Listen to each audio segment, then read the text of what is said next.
PT Liga Indonesia baru operator kompetisi Liga 2 kembali menunda kompetisi hingga Agustus. Sementara kompetisi Liga 2 2021 rencananya baru mulai bergulir pada awal September mendatang. Pelatih Sriwijaya FC Nilmaizar memastikan anak asuhnya tetap akan menjalankan program latihan rutin seperti biasa.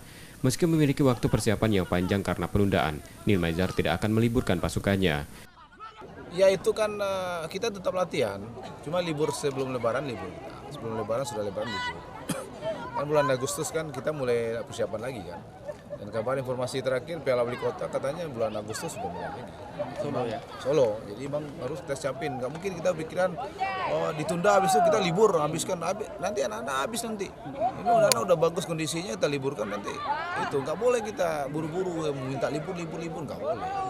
Kecuali tim nih kompetisi ditunda atau mesti diberhentikan, selesai kita kan bubar kita lagi.